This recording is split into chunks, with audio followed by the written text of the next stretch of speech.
টিঙ্কু কিচেনে সবাইকে অনেক স্বাগত।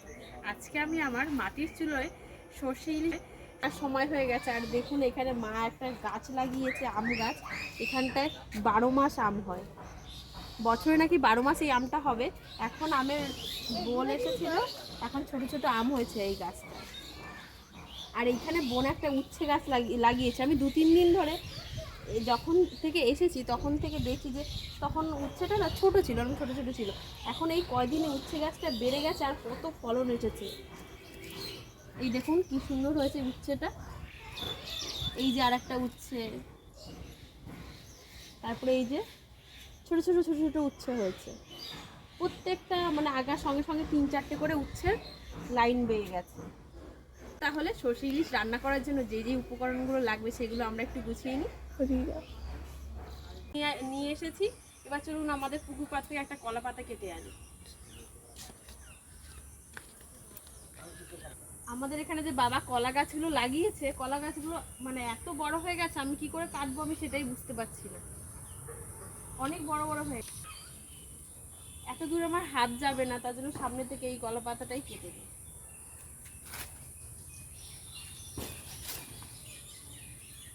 এই ছোট কলা পাতাটাই কেটে নিলাম।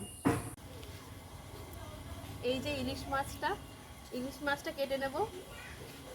এই ইলিশ মাছ দিয়ে হবে, ইলিশ মাছের মাথা দিয়ে রান্না করব কচু শাক। এগুলো বাড়ির কচু শাক, মা কেটে এনে রেখেছিল। এই কচু শাক দিয়ে ইলিশ মাছের মাথা দিয়ে রান্না করব।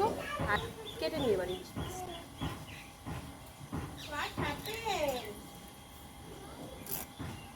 চামচটা দিয়ে আঁচটা ছাড়াবো। চামচ দিয়ে আঁচ ছাড়ালে না ইলিশ মাছ অনেক তাড়াতাড়ি আঁচটা ছেড়ে যায়, আর ছাড়াতেও কোনো অসুবিধা হয় না। এই দেখুন কত তাড়াতাড়ি ইলিশ মাছের আঁচগুলো ছেড়ে যাচ্ছে, সেগুলো উঠতে চায় না। এই চামচটা দিয়ে আস্তে আস্তে কোড়ালে উঠে যাবে। এই যে ছোট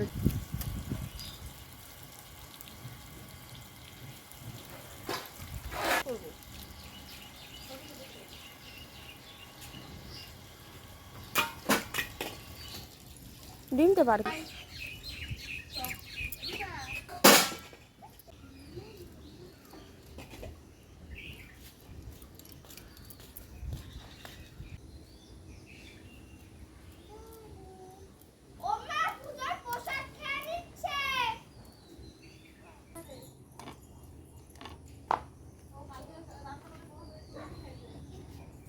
মাছগুলো কাটা হয়ে গেছে, এবার ধুয়ে নেব।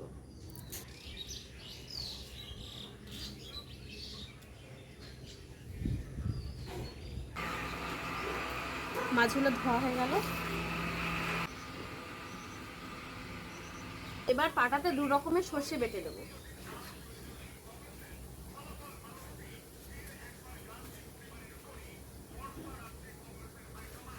দু চামচ পরিমাণ নিলাম সাদা সর্ষে, আর 2 চামচ নেব কালো সর্ষে।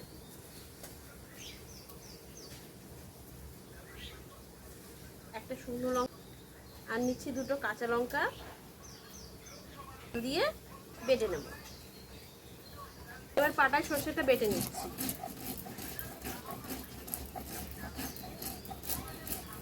বাটা হয়ে গেছে, এবার তুলে নেব।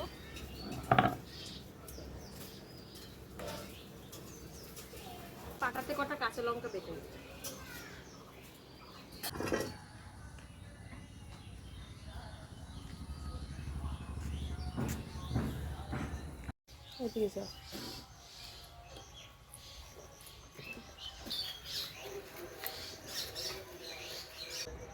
এইবার লবণ দিয়ে দিলাম কচু শাকের মধ্যে, আর দিয়ে দিচ্ছি জল 1 গ্লাস দিয়ে ঢেকে সেদ্ধ করে নেব।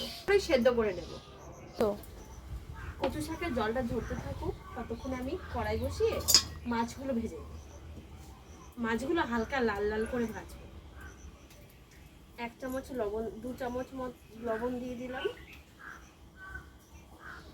আর 2 চামচ হলুদ দিয়ে মাখিয়ে নিই। মাখাবার তেল দিয়ে দিচ্ছি কড়াইতে। এবার সর্ষের তেল দিয়ে দিচ্ছি।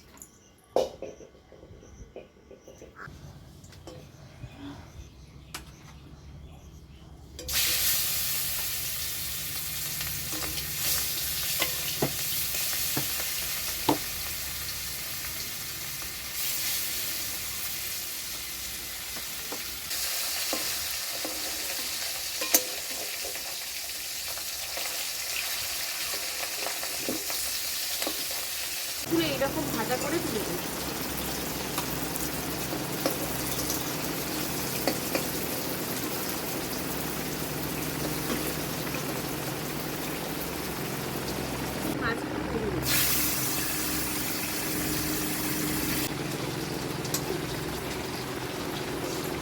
মাছের মাথাগুলো আমি কড়া করেই ভেজে নিয়েছি কচু শাকে দেওয়ার জন্য। মাছ ভাজা হয়ে গেছে, সবকিছু রেডি হয়ে গেছে। এবার প্রথমে কচু শাকটা রান্না করবো। তেল গরম হয়ে গেছে, দিয়ে দিচ্ছি শুকনো লঙ্কা,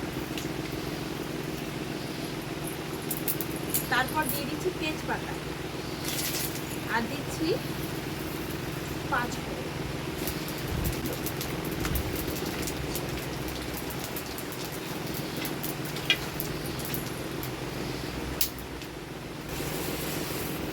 ফোড়নটা পুড়ে গেছে, এবার কচু শাকটা দিয়ে দিচ্ছি।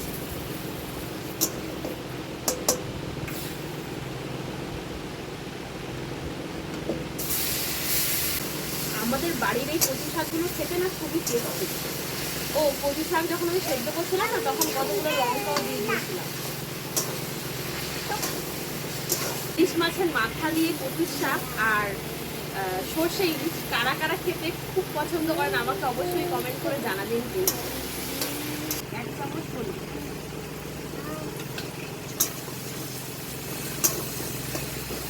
কচু শাকটা অনেকটা টেনে এসেছে। এবার মাছের মাথাগুলো দিয়ে দেবো।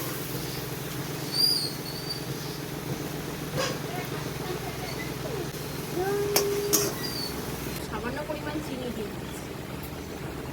চিনি দিয়ে একটু নেড়ে চেড়েই নামিয়ে দেবো।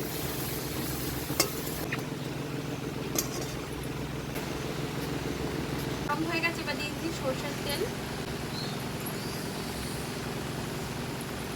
কড়াই গরম হয়ে গেছে, এবার দিয়ে দিচ্ছি কালো জিরে,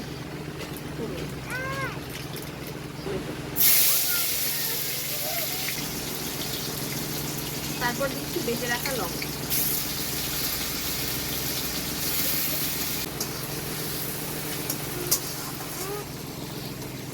এইবার দিচ্ছি 1 চামচ লবণ,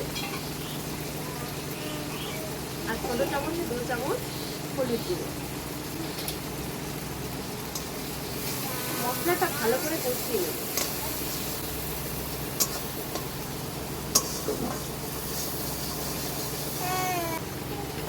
মশলাটা ভাজা হয়ে গেছে, এবার দিয়ে দেবো বেটে রাখা সরষে। সরষে বাটা দিয়ে বেশি ভাজলে হবে না, তাহলে তেতো হয়ে যাবে। এখন আমি জল দিয়ে দিই,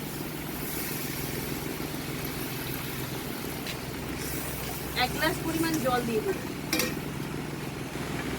ঝোলটা ফুটে উঠেছে, এবার আমি ভেজে রাখা মাছগুলো দিয়ে দিচ্ছি।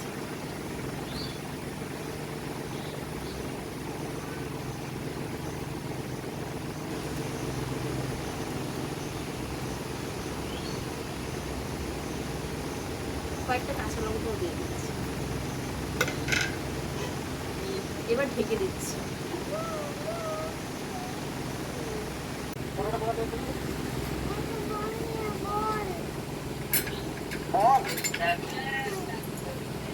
তরকারির ঝোলটা শুকিয়ে এসেছে আর রান্নাটা হয়ে গেছে। সর্ষে বাটা দিয়ে ইলিশ মাছ একদম রেডি খাওয়ার জন্য। সম্পূর্ণ দেখবেন আর আমাকে কমেন্ট করে জানাবেন যে কেমন হয়েছে। ভিডিওটি ভালো লাগলে অবশ্যই লাইক, শেয়ার আর সাবস্ক্রাইব করতে ভুলবেন না। পিঙ্কু কিচেন আমার আরেকটি ব্লগের চ্যানেল আছে, সেটা হলো গুনগুন টিভি। ওই চ্যানেলটিও সাবস্ক্রাইব করে আমার পাশে থাকবেন। গুনগুন টিভি।